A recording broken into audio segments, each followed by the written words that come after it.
Look at the look. Look at the look on Andre's face. He's coming. WWE का वो दानव जो 15 साल तक नहीं हारा। WWE की दुनिया में कई ऐसे रेसलर्स रहे हैं जिनकी कहानी हर किसी को हैरान कर देती है। कई स्टार्स अपने फाइट के तरीके को लेकर जाने जाते हैं तो कुछ अपने कदकाठी के वजह से सबको चौंका देते हैं। WWE की दुनिया में एक ऐसा रेसलर था जिसका नाम था Andre the giant. 7 feet 4 inch लंबा ये रेसलर करीब 1.5 दशक तक कोई फाइट नहीं हारा था, कई फिल्मों में भी नजर आया था। एंड्रे द जायंट एक ऐसी बीमारी से पीड़ित थे जिनकी वजह से उनका वजन और कद लगातार बढ़ता गया। क्या है WWE के इस महाबली की कहानी, चलिए जानते हैं। WWE की दुनिया में कई ऐसे स्टार्स हैं जिन्हें लार्जर देन लाइफ का कैरेक्टर माना जाता है, लेकिन एंड्रे द जायंट अलग थे क्योंकि वो WWE से काफी बड़े थे।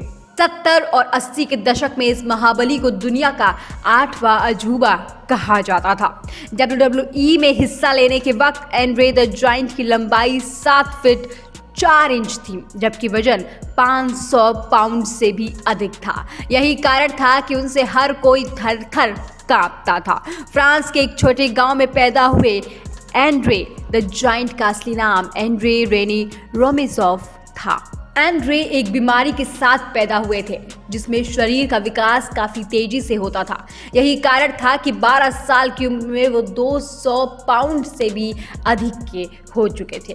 बढ़ते वजन का उन्होंने सही इस्तेमाल करना चाहा और 18 साल की उम्र से ही रेसलिंग की दुनिया में जुड़ गए। साल 1964 से लेकर 1973 तक एंड्रे ने जापान और कनाडा में रेसलिंग की। वहाँ वे काफ़ी पॉपुलर भी थे। इसके बाद 1973 में वो WWE के संपर्क में आ गए और यहाँ करीब 20 साल तक रहे। शुरुआत के 15 साल में एंड्रे यहाँ अपना कोई भी मैच नहीं हारे थे। एंड्रे द जायंट जब फाइट करते थे तब उनकी कई स्टार्स के साथ राइवलरी भी रही। उनकी big John stud, Hulk Hagen और अन्य स्टार्स के साथ फाइट काफ़ी चर्चित भी रही। वे कई टीवी शो और फिल्मों में भी छाए रहे। एंड्रे द जायंट को लेकर कई किस्से भी मशहूर रहे जो रिंग से बाहर के थे।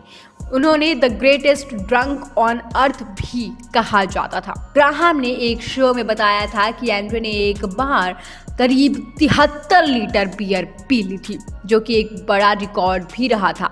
46 साल की उम्र में पेरिस के एक होटल में एंड्रे द जायंट की मौत हो गई। यहाँ पार्टी करने आए थे और रात को पार्टी करने के बाद वो अपने होटल रूम में वापस लौटे थे, जहां सोते हुए उनकी मृत्यु हो गई थी। दोस्तों, एंड्रे की कहानी आपको कैसी लगी कमेंट सेक्शन में ज़रूर लिखिएगा।